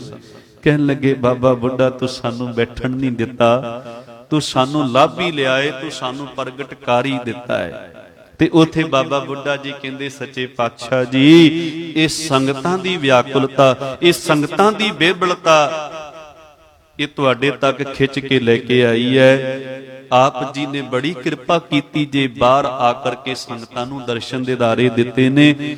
ਮੈਨੂੰ ਤੇ ਇਹਨਾਂ ਸੰਗਤਾਂ ਨੂੰ ਇੱਕ ਕਿਰਪਾ ਕਰਕੇ ਬਚਨ ਸੁਣਾ ਦਿਓ। ਅੱਗੋਂ ਗੁਰੂ ਅੰਗਦ ਦੇਵ ਮਹਾਰਾਜ ਜੀ ਕਹਿੰਦੇ ਨੇ, ਦੀਖਿਆ ਆਪ ਬੁਝਾਇਆ ਸਿਫਤੀ ਸਤ ਸਮੇਓ, ਜਿਨ ਗੁਰ ਨਾਨਕ ਉਪਦੇਸ਼ਿਆ ਤਿਨ ਕਿਆ ਉਪਦੇਸ਼। ਕਹਿੰਦੇ ਨੇ ਜਿਨ੍ਹਾਂ ਨੂੰ ਗੁਰੂ ਨਾਨਕ ਦੇਵ ਮਹਾਰਾਜ ਜੀ ਨੇ ਦੀਖਿਆ ਦਿੱਤੀ ਹੋਵੇ, ਉਪਦੇਸ਼ ਦਿੱਤਾ ਹੋਵੇ, ਉਹਨਾਂ ਨੂੰ ਉਪਦੇਸ਼ ਬਹੁਤੇ ਸੁਣਾਉਣ ਦੀ ਲੋੜ ਨਹੀਂ। ਇਹ ਇਸ਼ਾਰਾ ਬਾਬਾ ਬੁੱਢਾ ਸਾਹਿਬ ਜੀ ਨੂੰ ਸੀ। ਤੇ ਗੁਰਮੁਖੋ, ਗੁਰੂ ਅੰਗਦ ਦੇਵ ਮਹਾਰਾਜ ਜੀ ਦੇ ਦਰ ਤੇ ਰਹਿ ਕੇ ਸੇਵਾ ਕੀਤੀ। ਸਮਾਂ ਆਉਂਦਾ ਹੈ ਗੁਰੂ ਅਮਰਦਾਸ ਪਾਤਸ਼ਾਹ ਜੀ ਦਾ।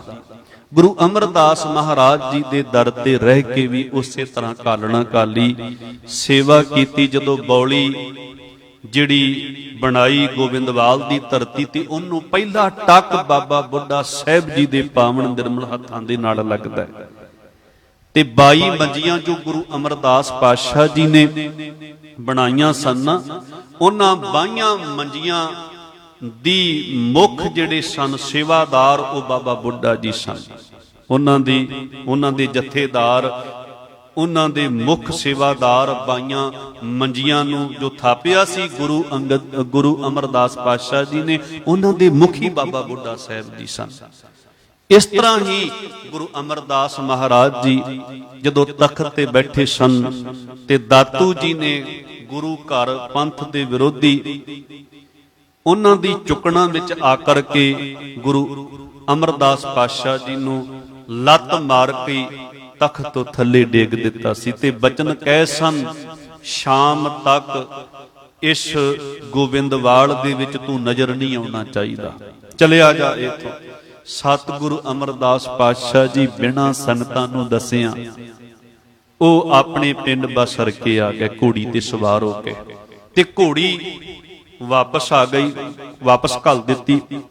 ਹੁਣ ਸੰਗਤਾਂ ਨੂੰ ਜਦੋਂ ਗੁਰੂ ਅਮਰਦਾਸ ਮਹਾਰਾਜ ਜੀ ਦੇ ਦਰਸ਼ਨ ਨਾ ਹੋਏ, ਜਦੋਂ ਸੰਗਤ ਨਾ ਉਪਦੇਸ਼ ਨਾ ਸੁਣਨ ਨੂੰ ਮਿਲਿਆ, ਸੰਗਤ ਨਾ ਪ੍ਰਾਪਤ ਹੋ ਸਕੀ, ਸੰਗਤਾਂ ਫਿਰ ਵਿਆਕੁਲ ਹੋਣ ਲੱਗੀਆਂ ਵੀ ਸਤਿਗੁਰ ਸੱਚੇ ਪਾਤਸ਼ਾਹ ਜੀ ਕਿੱਧਰ ਚਲੇ ਗਏ ਨੇ। ਫਿਰ ਬਾਬਾ ਬੁੱਢਾ ਜੀ ਦੇ ਚਰਨਾਂ ਵਿੱਚ ਬੇਨਤੀ ਕੀਤੀ ਸੰਗਤਾਂ ਨੇ ਵੀ ਜਿਵੇਂ ਗੁਰੂ ਅੰਗਦ ਦੇ ਮਹਾਰਾਜ ਜੀ ਨੂੰ ਪ੍ਰਗਟ ਕੀਤਾ ਸੀ, ਮਿਲਾਇਆ ਸੀ, ਉਵੇਂ ਅੱਜ ਬਾਬਾ ਬੁੱਢਾ ਜੀ ਗੁਰੂ ਅਮਰਦਾਸ ਮਹਾਰਾਜ ਜੀ ਦੇ ਵੀ ਦਰਸ਼ਨ ਕਰਾ ਦਿਓ। ਤੇ ਬਾਬਾ ਬੁੱਢਾ ਜੀ ਨੇ ਵੇਖਿਆ ਵੀ ਘੋੜੀ ਵਾਪਸ ਆ ਗਈ ਹੈ ਤੇ ਗੁਰੂ ਅਮਰਦਾਸ ਮਹਾਰਾਜ ਜੀ ਕਿਤੇ ਇਕਾਂਤ ਵਾਸ ਟਿਕਾਣਾ ਕਰਕੇ ਟਿਕ ਗਏ ਨੇ। ਕਹਿਣ ਲੱਗੇ ਘੋੜੀ ਨੂੰ ਅੱਗੇ ਲਾਓ। ਘੋੜੀ ਤੇ ਕੁੱਤਾ ਬੜੇ ਵਫਾਦਾਰ ਪਸ਼ੂ ਨੇ ਦੋਵੇਂ, ਜਿੱਥੇ ਮਾਲਕ ਹੋਏਗਾ ਉੱਥੋਂ ਤੱਕ ਲੈ ਜਾਣਗੇ। ਤੇ ਘੋੜੀ ਨੂੰ ਅੱਗੇ ਲਾਇਆ ਤੇ ਗੁਰੂ ਦੇ ਮਿਲਾਪ ਦੇ ਵੈਰਾਗ ਦੇ ਵਿੱਚ ਸ਼ਬਦ ਪੜ੍ਹਦੇ ਪੜ੍ਹਦੇ ਉਸ ਜਗ੍ਹਾ ਆ ਗਏ ਜਿਸ ਜਗ੍ਹਾ ਅੱਜ ਗੁਰਦੁਆਰਾ ਸੰਨ ਸਾਹਿਬ ਹੈ। ਉੱਥੇ ਆ ਕੇ ਘੋੜੀ ਖਲੋ ਗਈ। ਕਹਿਣ ਲੱਗੇ ਆ ਜਿਹੜੀ ਕੋਠੜੀ ਬਣੀ ਹੈ ਨਾ, ਇੱਥੇ ਮੇਰਾ ਗੁਰੂ ਅਮਰਦਾਸ ਮਹਾਰਾਜ ਜੀ ਟਿਕਿਆ। ਪਰ ਜਦੋਂ ਉਸ ਕੁਟੀਆ ਦੇ ਦਰਵਾਜ਼ੇ ਦੇ ਵਿੱਚ ਸਾਹਮਣੇ ਗਏ ਤੇ ਅੱਗੇ ਲਿਖ ਕੇ ਲਾਇਆ ਹੋਇਆ ਸੀ, ਸਾਡੀ ਆਗਿਆ ਤੋਂ ਬਗੈਰ ਕੋਈ ਦਰਵਾਜ਼ਾ ਨਾ ਖੋਲੇ। ਜਿਹੜਾ ਦਰਵਾਜ਼ਾ ਖੋਲੇਗਾ ਉਹ ਦਿਨਦਾਰ ਹੋਵੇਗਾ, ਉਹ ਗੁਰੂ ਹੁਕਮਾਂ ਦੀ ਅਦੁੱਲੀ ਕਰਨ ਦਾ ਦੋਸ਼ੀ ਮੰਨਿਆ ਜਾਏਗਾ। ਬਾਬਾ ਜੀ ਨੂੰ ਸੰਗਤਾਂ ਕਹਿੰਦੀਆਂ, ਸੱਚੇ ਪਾਤਸ਼ਾਹ ਬਾਬਾ ਜੀ ਹੁਣ ਕਰੀਏ ਕੀ? ਇਹ ਤੇ ਸਤਿਗੁਰੂ ਜੀ ਨੇ ਲਿਖ ਕੇ ਲਾ ਦਿੱਤਾ ਹੈ ਵੀ ਇਹ ਦਰਵਾਜ਼ਾ ਬਿਨਾਂ ਆਗਿਆ ਤੋਂ ਖੋਲਣਾ ਨਹੀਂ, ਤੇ ਜੇ ਖੋਲਾਂਗੇ ਤੇ ਅਸੀਂ ਦੋਸ਼ੀ ਹੋਵਾਂਗੇ ਉਹਨਾਂ ਦੇ ਹੁਕਮ ਦੀ ਉਲੰਘਣਾ। ਤੇ ਸਿੱਖ ਕਦੇ ਵੀ ਕਿਸੇ ਵੀ ਹਾਲਤ ਵਿੱਚ ਵੀ ਗੁਰੂ ਦੇ ਹੁਕਮਾਂ ਦੀ ਉਲੰਘਣਾ ਨਹੀਂ ਕਰ ਸਕਦਾ। ਕਹਿਣ ਲੱਗੇ ਕਿਵੇਂ ਗੁਰੂ ਅਮਰਦਾਸ ਮਹਾਰਾਜ ਜੀ ਨੂੰ ਮਿਲਿਆ ਜਾਏ, ਕਿਵੇਂ ਕੋਠੀ ਦੇ ਵਿੱਚੋਂ ਸਤਿਗੁਰੂ ਜੀ ਦੇ ਦਰਸ਼ਨ ਕੀਤੇ ਜਾਣ। ਬਾਬਾ ਬੁੱਢਾ ਜੀ ਕਹਿੰਦੇ ਸ਼ਾਂਤ ਰਹੋ, ਘਬਰਾਓ ਨਾ। ਕਹਿਣ ਲੱਗੇ ਗੁਰੂ ਨੂੰ ਮਿਲਣ ਦੀ ਜੁਗਤ ਹੈ। ਬਾਬਾ ਬੁੱਢਾ ਜੀ ਨੇ ਕੀ ਕੀਤਾ, ਉਸ ਕੋਠੜੀ ਦੇ ਦੂਸਰੇ ਪਾਸੇ ਉਹ ਸੰਨ ਲਾਈ ਹੈ। ਸੰਨ ਲਾ ਕੇ ਅੰਦਰ ਆ ਗਏ। ਗੁਰੂ ਅਮਰਦਾਸ ਮਹਾਰਾਜ ਜੀ ਦੇ ਨੇਤਰ ਖੁੱਲੇ, ਅਡੋਲ ਟਿਕ ਕੇ ਅਕਾਲ ਪੁਰਖ ਵਾਹਿਗੁਰੂ ਜੀ ਦੇ ਅਰਾਧਨ ਵਿੱਚ ਜੁੜੇ ਹੋਏ ਸਨ। ਜਦੋਂ ਸਾਹਮਣੇ ਬਾਬਾ ਬੁੱਢਾ ਜੀ ਨੂੰ ਵੇਖਿਆ, ਬਾਬਾ ਬੁੱਢਾ ਜੀ ਨੂੰ ਵੇਖ ਕੇ ਸਵਾਲ ਕਰਦੇ ਨੇ ਵੀ ਤੁਸੀਂ ਦਰਵਾਜ਼ਾ ਖੋਲ ਕੇ ਕਿਉਂ ਆ ਗਏ? ਤੁਹਾਨੂੰ ਪਤਾ ਨਹੀਂ ਤੁਸੀਂ ਕਿੱਧਰੋਂ ਆਏ ਹੋ? ਦਰਵਾਜ਼ਾ ਤੇ ਬਾਹਰੋਂ ਬੰਦ ਹੈ, ਅੰਦਰੋਂ ਬੰਦ ਹੈ, ਨਾਲੇ ਲਿਖ ਕੇ ਲਾਇਆ ਹੋਇਆ ਹੈ ਵੀ ਜਿਹੜਾ ਇਸ ਦਰਵਾਜ਼ੇ ਨੂੰ ਬਿਨਾਂ ਆਗਿਆ ਤੋਂ ਖੋਲੇਗਾ ਉਹ ਦੋਸ਼ੀ ਹੋਵੇਗਾ। ਤੇ ਤੁਸੀਂ ਕਿਉਂ ਅੰਦਰ ਆਏ ਹੋ ਤੇ ਕਿਵੇਂ ਆਏ ਹੋ? ਬਾਬਾ ਬੁੱਢਾ ਜੀ ਕਹਿੰਦੇ ਨੇ ਸੱਚੇ ਪਾਤਸ਼ਾਹ ਤੁਹਾਡੇ ਹੁਕਮਾਂ ਦੀ ਉਲੰਘਣਾ ਨਹੀਂ ਹੋਈ, ਦਰਵਾਜ਼ਾ ਉਸੇ ਤਰ੍ਹਾਂ ਬੰਦ ਹੈ, ਦਰਵਾਜ਼ਾ ਉਸੇ ਤਰ੍ਹਾਂ ਬੰਦ ਹੈ। ਕਹਿਣ ਲੱਗੇ ਫਿਰ ਕਿਥਣੀ ਆਏ ਹੋ? ਕਹਿਣ ਲੱਗੇ ਪਿੱਛੇ ਵੇਖਿਓ ਸੰਨ ਲਾ ਕੇ ਆ ਥੋੜਾ ਜਿਹਾ ਮਗੋਰਾ ਕਰਕੇ ਐ ਥਾਣੀ ਆਇਆ ਵਾਂ। ਕੁੱਟ ਕੇ ਬਾਬਾ ਬੁੱਢਾ ਜੀ ਨੂੰ ਗਲਵਕੜੀ ਵਿੱਚ ਲੈ ਲਿਆ।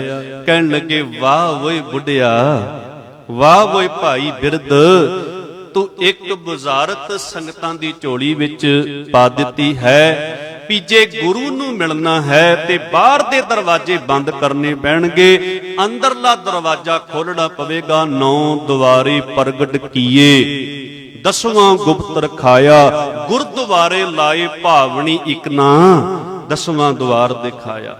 ਕਹਿਣ ਲੱਗੇ ਬਾਹਰਲੇ ਦਰਵਾਜ਼ੇ ਜਿੰਨਾ ਚਿਰ ਬੰਦ ਨਹੀਂ ਹੁੰਦੇ, ਮੂੰਦਲੀਏ ਦਰਵਾਜ਼ੇ ਬਾਜੀਲੇ ਅਨਹਦ ਵਾਜੇ, ਗੁਰ ਦਿਖਲਾਈ ਮੋਰੀ ਜਿਤ ਮਿਰਗ ਪੜਤ ਹੈ ਚੋਰੀ। ਉਹਨਾਂ ਚਿਰ ਨਾ ਦਸਵਾਂ ਖੁੱਲਦਾ ਜੇ ਤੇ ਨਾ ਗੁਰੂ ਪ੍ਰਭੂ ਦੇ ਦਿਦਾਰੇ ਹੁੰਦੇ ਜੇ। ਕਹਿਣ ਲੱਗੇ ਸਾਈਂ ਜੀ ਸੰਗਤਾਂ ਬਾਹਰ ਉਡੀਕ ਕਰ ਰਹੀਆਂ ਨੇ, ਸੰਗਤਾਂ ਨੂੰ ਦਰਸ਼ਨ ਦਿਓ ਨਾਲੇ ਉਪਦੇਸ਼ ਦਿਓ। ਬਾਬਾ ਬੁੱਢਾ ਜੀ ਦੀ ਬੇਨਤੀ, ਉਹਨਾਂ ਦੇ ਅੰਦਰ ਦੀ ਵੇਦਨਾ ਗੁਰੂ ਅਮਰਦਾਸ ਮਹਾਰਾਜ ਜੀ ਨੂੰ ਬਾਹਰ ਖਿੱਚ ਲਿਆਉਂਦੀ ਹੈ ਤੇ ਗੁਰੂ ਅਮਰਦਾਸ ਪਾਤਸ਼ਾਹ ਜੀ ਸਾਰੀਆਂ ਸੰਗਤਾਂ ਨੂੰ ਦਰਸ਼ਨ ਦਿਦਾਰੇ ਦਿੰਦੇ ਆ ਤੇ ਉਪਦੇਸ਼ ਦਿੰਦੇ ਆ। ਇਸ ਤਰ੍ਹਾਂ ਗੁਰੂ ਅਮਰਦਾਸ ਮਹਾਰਾਜ ਜੀ ਦੇ ਦਰ ਤੇ ਘਾਲਣਾ ਘਾਲਦੇ ਰਹਿੰਦੇ ਆ। ਗੁਰੂ ਰਾਮਦਾਸ ਪਾਤਸ਼ਾਹ ਜੀ ਦਾ ਸਮਾਂ ਆਉਂਦਾ ਹੈ, ਬਾਬਾ ਬੁੱਢਾ ਜੀ ਉਸੇ ਤਰ੍ਹਾਂ ਗੁਰੂ ਰਾਮਦਾਸ ਮਹਾਰਾਜ ਜੀ ਦੇ ਚਰਨਾਂ ਵਿੱਚ ਰਹਿ ਕੇ ਸੇਵਾ ਘਾਲਣਾ ਘਾਲਦੇ ਰਹਿੰਦੇ ਆ। ਗੁਰੂ ਅਰਜਨ ਦੇਵ ਪਾਤਸ਼ਾਹ ਜੀ ਦਾ ਸਮਾਂ ਆਉਂਦਾ ਹੈ। ਸਤਿਗੁਰੂ ਅਰਜਨ ਦੇਵ ਮਹਾਰਾਜ ਜੀ ਨੇ ਜਦੋਂ ਧੰਨ ਸ਼੍ਰੀ ਗੁਰੂ ਗ੍ਰੰਥ ਸਾਹਿਬ ਮਹਾਰਾਜ ਜੀ ਦਾ ਇਹ ਬਾਣੀ ਦੀ ਰਚਨਾ ਇਹ ਇੱਕ ਜਗ੍ਹਾ ਕੀਤੀ, ਗੁਰੂ ਗ੍ਰੰਥ ਸਾਹਿਬ ਮਹਾਰਾਜ ਜੀ ਦੀ ਸੰਪਾਦਨਾ ਕੀਤੀ। ਗੁਰੂ ਗ੍ਰੰਥ ਸਾਹਿਬ ਮਹਾਰਾਜ ਜੀ ਦੇ ਪਾਵਨ ਸਰੂਪ ਤਿਆਰ ਹੋ ਚੁੱਕੇ ਸਨ। ਸਾਰੀ ਰਾਤ ਮੇਰੇ ਗੁਰੂ ਅਰਜਨ ਦੇਵ ਮਹਾਰਾਜ ਜੀ ਸੋਚਦੇ ਰਹੇ ਵੀ ਤਾਬਿਆਦਾਰ ਕਿਹਨੂੰ ਬਣਾਇਆ ਜਾਏ, ਇਹ ਗੁਰੂ ਗ੍ਰੰਥ ਸਾਹਿਬ ਮਹਾਰਾਜ ਜੀ ਦੀ ਸੇਵਾ ਕਿਹਨੂੰ ਸੌਂਪੀ ਜਾਏ। ਜੇ ਬੇਦੀਆਂ ਵਿੱਚੋਂ ਕਿਸੇ ਨੂੰ ਚੁਣਦੇ ਆ ਤੇ ਹੋ ਸਕਦਾ ਹੈ ਆਉਣ ਵਾਲੇ ਸਮੇਂ ਵਿੱਚ ਉਹ ਦਾਅਵਾ ਕਰ ਬੈਣ ਵੀ ਗ੍ਰੰਥ ਸਾਡਾ ਹੈ, ਅਸੀਂ ਇਹਦੇ ਤਾਬਿਆਦਾਰ ਪਹਿਲੇ ਬਣੇ ਆ। ਜੇ ਤਰੇਹਣਾ ਵਿੱਚੋਂ ਉਹ ਵੀ ਲੜਾਈ ਝਗੜਾ ਪਾ ਸਕਦੇ ਆ, ਭੱਲਿਆਂ ਵਿੱਚੋਂ ਸੋਢੀਆਂ ਵਿੱਚੋਂ ਝਗੜਾ ਖੜਾ ਹੋ ਸਕਦਾ ਹੈ। ਕਿਹੜਾ ਗੁਰਸਿੱਖ ਹੋਵੇ ਜਿਹੜਾ ਬਿਲਕੁਲ ਸਮਰਪਿਤ ਹੋ ਕਰਕੇ, ਜਿਹੜਾ ਜਿਹਦੇ ਅੰਦਰ ਗੁਰੂ ਸ਼ਬਦ ਰੂਪ ਹੋ ਕੇ ਵਸ ਚੁੱਕਿਆ ਹੋਵੇ, ਉਹਨੂੰ ਸੇਵਾ ਦਿੱਤੀ ਜਾਏ।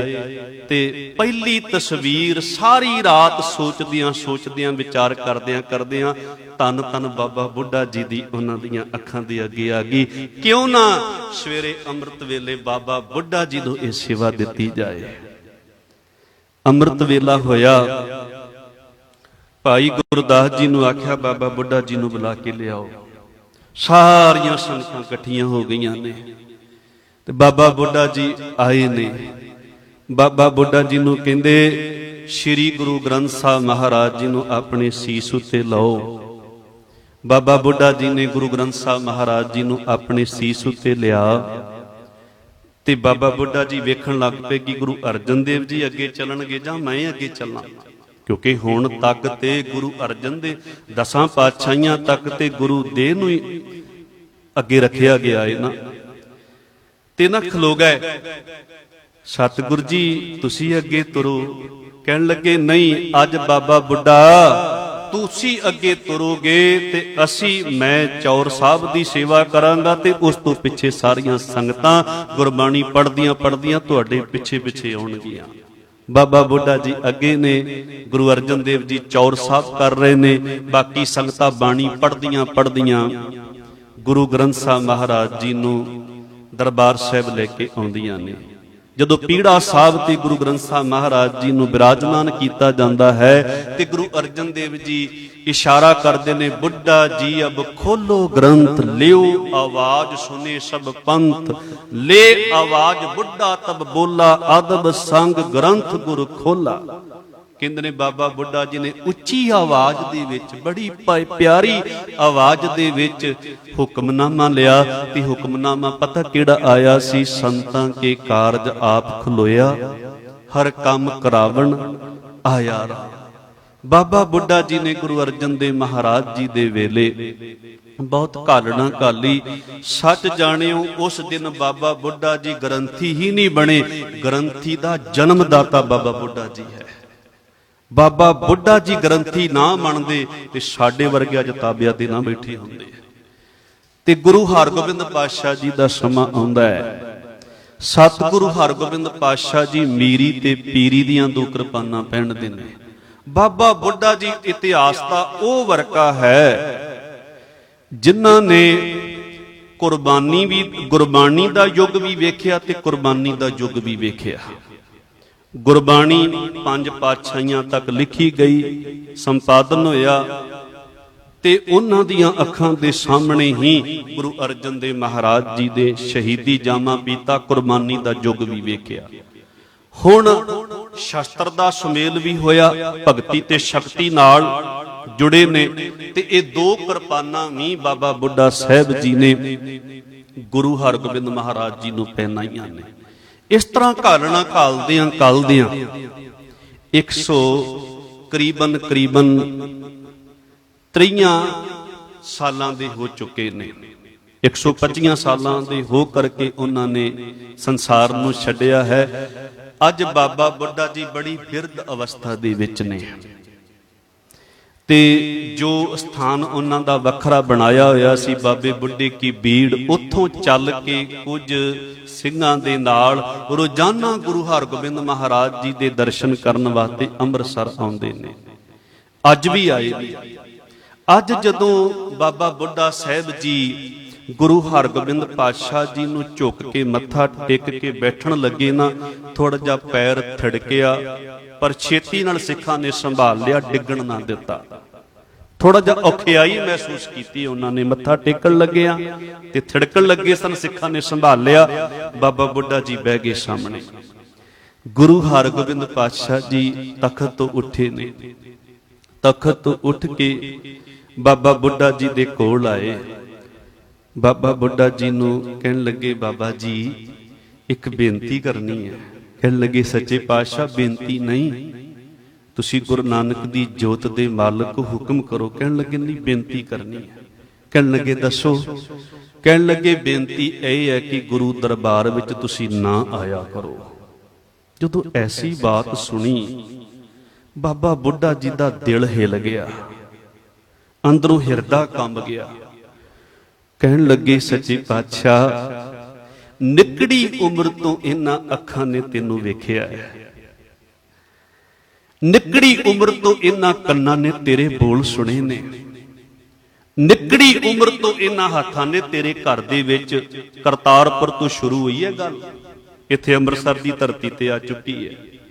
ਕਰਤਾਰਪੁਰ, ਖਡੂਰ ਸਾਹਿਬ, ਗੋਬਿੰਦਵਾਲ, ਪਤਾ ਨਹੀਂ ਕਿੱਥੇ ਕਿੱਥੇ ਇਹਨਾਂ ਨਿੱਕੜੀ ਉਮਰ ਤੋਂ ਇਹਨਾਂ ਹੱਥਾਂ ਨੇ ਤੇਰੇ ਘਰ ਦੇ ਵਿੱਚ ਸੇਵਾ ਕੀਤੀ ਹੈ। ਨਿੱਕੜੀ ਉਮਰ ਤੋਂ ਇਹਨਾਂ ਪੈਰਾਂ ਨੇ ਤੇਰੇ ਰਸਤਿਆਂ ਨੂੰ, ਤੇਰੇ ਘਰ ਨੂੰ ਗਾਇਆ ਹੈ। ਸੱਚੇ ਪਾਤਸ਼ਾਹ ਮੇਰੀ ਤੇ ਇਹ ਜਗਿਆਸਾ ਹੈ ਵੀ ਇਹ ਜਿਨ੍ਹਾਂ ਅੱਖਾਂ ਨੂੰ ਮੈਂ ਹੁਣ ਤੱਕ ਸੰਭਾਲ ਕੇ ਰੱਖਿਆ ਹੈ, ਇਹਨਾਂ ਅੱਖਾਂ ਦੇ ਵਿੱਚ ਆਖਰੀ ਵੇਲੇ ਵੀ ਤੇਰੀ ਤਸਵੀਰ ਹੋਵੇ। ਇਹਨਾਂ ਕੰਨਾਂ ਨੇ ਅੱਜ ਤੱਕ ਤੇਰੇ ਬੋਲ ਸੁਣੇ ਨੇ, ਤੇ ਆਖੀਰੀ ਸਮੇਂ ਵੀ ਜਦੋਂ ਮੈਂ ਸੰਸਾਰ ਨੂੰ ਛੱਡ ਰਿਹਾ ਹੋਵਾਂ, ਸੰਸਾਰ ਦੇ ਬੋਲ ਨਹੀਂ, ਪਰਿਵਾਰ ਦੇ ਬੋਲ ਨਹੀਂ, ਤੇਰੇ ਬੋਲ ਮੇਰੇ ਕੰਨਾਂ 'ਚ ਪੈਣ। ਤੇ ਸੱਚੇ ਪਾਤਸ਼ਾਹ ਇਸ ਹਿਰਦੇ ਦੇ ਵਿੱਚ ਨਿੱਕੜੀ ਉਮਰ ਤੋਂ ਲੈ ਕੇ ਹੁਣ ਤੱਕ ਨਾ ਮੈਂ ਪਰਿਵਾਰ ਨੂੰ ਵਸਣ ਦਿੱਤਾ, ਨਾ ਮੈਂ ਸੰਸਾਰ ਦੀਆਂ ਯਾਦਾਂ ਨੂੰ ਵਸਣ ਦਿੱਤਾ, ਨਾ ਮੈਂ ਵਿਸ਼ੇ ਵਿਕਾਰਾਂ ਨੂੰ ਅੰਦਰ ਥਾਂ ਦਿੱਤੀ, ਤੈਨੂੰ ਵਸਾਇਆ ਹੈ। ਤੇ ਮੈਂ ਚਾਹੁੰਦਾ ਵਾਂ ਅਖੀਰੀ ਪਲ ਵੀ ਤੇਰੇ ਚਰਨਾਂ ਦੇ ਵਿੱਚ ਜੁੜ ਕੇ ਮੈਂ ਇਸ ਸੰਸਾਰ ਨੂੰ ਛੱਡਦਾ ਹੋਇਆ ਬਤੀਤ ਕਰਦਾ ਜਾਵਾਂ। ਤੇ ਸੱਚੇ ਪਾਤਸ਼ਾਹ ਮੈਂ ਜ਼ਿੰਦਗੀ ਦੇ ਆਖਰੀ ਪੜਾਵਾਂ ਤੇ ਅਖੀਰੀ ਮੇਰੇ ਪਲ ਨੇ ਤੂੰ ਮੇਰੇ ਨਾਲ ਇਹੋ ਜਿਹਾ ਵਰਤਾਵ ਕਰਨ ਲੱਗਾ, ਤੂੰ ਕਹਿੰਦਾ ਦਰਸ਼ਨ ਕਰਨ ਨਾ ਆਇਆ ਕਰ। ਮੈਂ ਤੇਰੇ ਦਰਸ਼ਨਾਂ ਤੋਂ ਬਗੈਰ ਨਹੀਂ ਰਹਿ ਸਕਦਾ, ਮੈਂ ਨਹੀਂ ਰਹਿ ਸਕਦਾ। ਬਾਣੀ ਤੇ ਕਹਿੰਦੀ ਹੈ, ਅੰਤ ਕਾਲ ਨਾਰਾਇਣ ਸਿਮਰੈ, ਐਸੀ ਚਿੰਤਾ ਮੇ ਜੇ ਮਰੈ, ਬਦਦ ਤਰਲੋਚਨ ਤੇ ਦਰ ਮੁਕਤਾ ਪੀਤੰਬਰ ਵਾਕੈ ਹਿਰਦੈ ਬਸੇ। ਤੇ ਮੇਰੇ ਨਾਲ ਇਸ ਉਮਰ ਦੇ ਵਿੱਚ ਅਖੀਰੀ ਪੜਾ ਤੇ ਇਹੋ ਜਿਹਾ ਵਿਵਹਾਰ ਕਰਨ ਲੱਗ ਪਏ ਹੋ। ਸਤਿਗੁਰੂ ਜੀ ਕਹਿਣ ਲੱਗੇ, ਨਹੀਂ ਦਰਸ਼ਨ ਤੇ ਹੋਣਗੇ ਤੁਹਾਨੂੰ। ਕਹਿਣ ਲੱਗੇ, ਫਿਰ ਦਰਸ਼ਨ ਕਿਵੇਂ ਹੋਣਗੇ, ਤੁਸੀਂ ਇੱਥੇ ਆਉਣ ਤੋਂ ਮਨਾ ਕਰ ਰਹੇ ਹੋ। ਕਹਿਣ ਲੱਗੇ, ਬਾਬਾ ਬੁੱਢਾ ਜੀ ਅਸੀਂ ਤੁਹਾਡੇ ਉਸ ਸਥਾਨ ਤੇ ਬਾਬੇ ਬੁੱਢੇ ਕੀ ਬੀੜ ਤੇ ਤੁਹਾਨੂੰ ਖੁਦ ਦਰਸ਼ਨ ਦੇਣ ਵਾਸਤੇ ਆਇਆ ਕਰਾਂਗੇ। ਬਾਬਾ ਬੁੱਢਾ ਜੀ ਕਹਿਣ ਲੱਗੇ, ਸੱਚੇ ਪਾਤਸ਼ਾਹ ਮੈਨੂੰ ਪਤਾ ਹੈ, ਮੇਰੇ ਭਾਈ, ਮੇਰੇ ਸਾਥੀ ਭਾਈ ਗੁਰਦਾਸ ਜੀ ਦੇ ਬਚਨ ਨੇ, ਚਰਨ ਸ਼ਰਨ ਗੁਰ ਏਕ ਪੈਂਡਾ ਜਾਏ ਚੱਲ, ਸਤਿਗੁਰ ਕੋਟ ਪੈਂਡਾ ਆਗੇ ਹੋਏ ਲੈ ਤੇ ਤੂੰ ਬਖਸ਼ਿਸ਼ ਕਰੇਗਾ। ਸੱਚੇ ਪਾਤਸ਼ਾਹ ਸਿੱਖ ਹੀ ਗੁਰੂ ਦੇ ਦਰ ਤੇ ਆਉਂਦਾ ਸ਼ੋਭਦਾ ਹੈ। ਕਹਿੰਦੇ ਇਹ ਨਹੀਂ ਸ਼ੋਭਦਾ ਵੀ ਸਿੱਖ ਨੂੰ ਮਿਲਣ ਵਾਸਤੇ ਗੁਰੂ ਦੇ ਦਰ ਤੇ ਜਾਏ।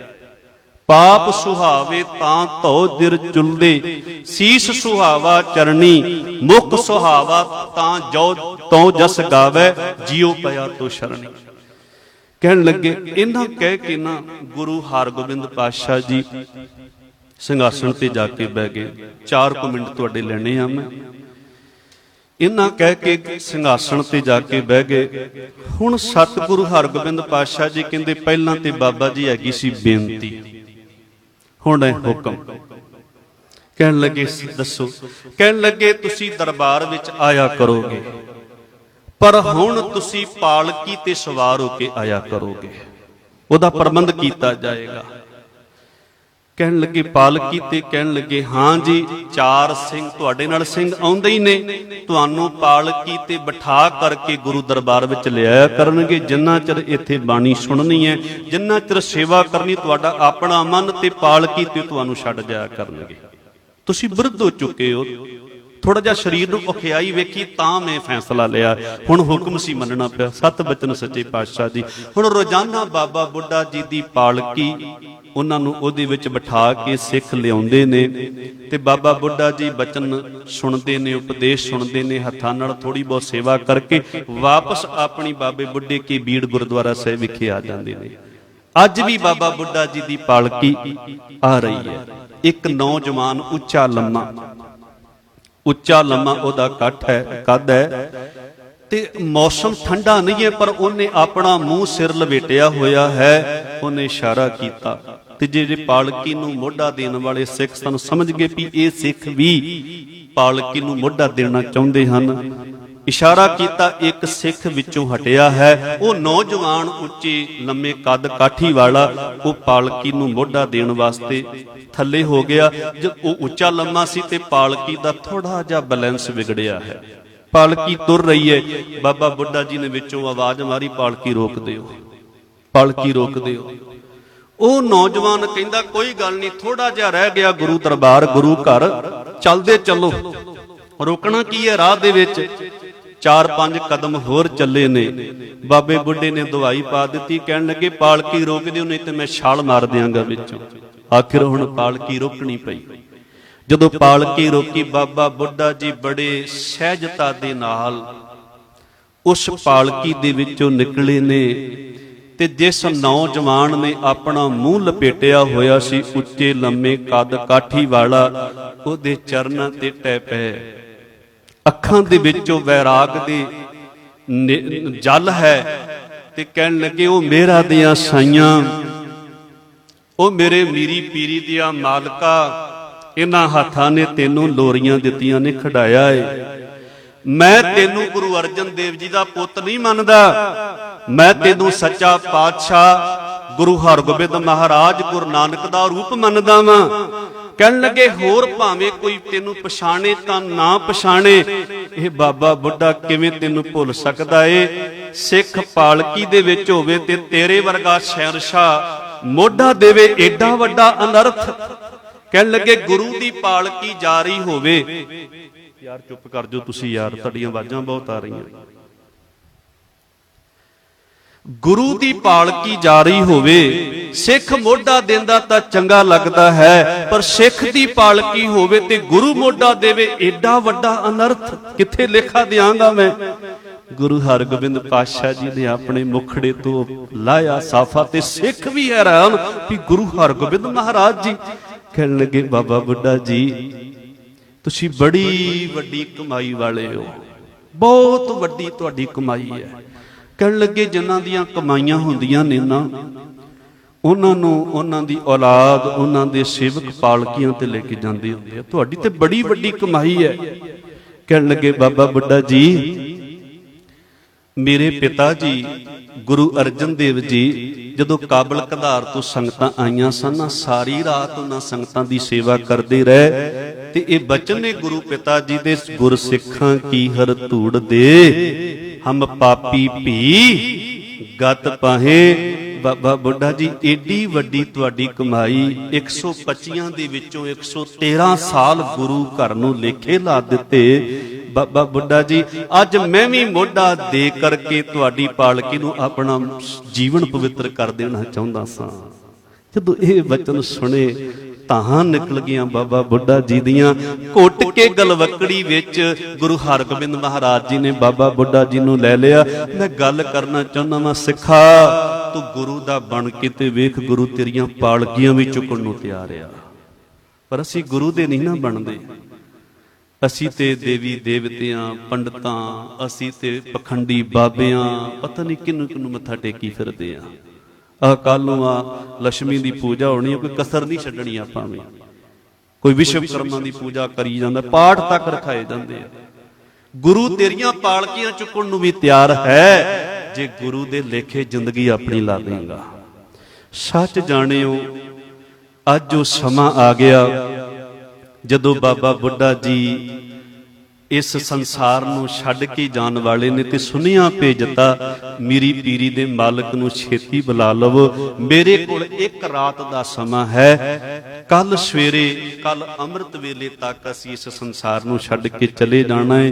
ਗੁਰੂ ਹਰਗੋਬਿੰਦ ਮਹਾਰਾਜ ਜੀ ਦੇ ਕੋਲ ਸੁਨੇਹਾ ਪਹੁੰਚ ਗਿਆ। ਸੁਨੇਹਾ ਸੁਣਦਿਆਂ ਸਾਰੀ ਕੱਥੂ ਨੰਗਲ ਰਮਦਾਸ ਦੀ ਧਰਤੀ ਤੇ ਗੁਰੂ ਹਰਗੋਬਿੰਦ ਪਾਤਸ਼ਾਹ ਜੀ ਸੰਗਤਾਂ ਨੂੰ ਨਾਲ ਲੈ ਕੇ ਸ਼ਾਮ ਤੱਕ ਬਾਬਾ ਬੁੱਢਾ ਜੀ ਦੇ ਨਗਰ ਪਹੁੰਚ ਗਏ ਨੇ। ਸ਼ਾਮ ਦੇ ਦੀਵਾਨ ਬਾਬਾ ਬੁੱਢਾ ਜੀ ਦੇ ਘਰ ਲੱਗੇ। ਸਾਰੀ ਰਾਤ ਇਲਾਹੀ ਬਾਣੀ ਦੇ ਜਾਪ ਹੁੰਦੇ ਰਹੇ ਤੇ ਬਾਬਾ ਬੁੱਢਾ ਜੀ ਗੁਰੂ ਹਰਗੋਬਿੰਦ ਪਾਤਸ਼ਾਹ ਜੀ ਦੇ ਨਾਲ ਬਚਨ ਬਿਲਾਸ ਕਰਦੇ ਰਹੇ ਨੇ। ਉਹੀ ਉਹਨਾਂ ਦੇ ਬਚਨ ਚੇਤੇ ਆ ਗਏ ਵੀ ਇਹਨਾਂ ਅੱਖਾਂ ਦੇ ਵਿੱਚ ਅਖੀਰੀ ਵੇਲੇ ਵੀ ਤੂੰ ਹੋਵੇਂ, ਇਹਨਾਂ ਕੰਨਾਂ ਵਿੱਚ ਅਖੀਰੀ ਵੇਲੇ ਵੀ ਤੇਰੇ ਬਚਨ ਹੋਣ।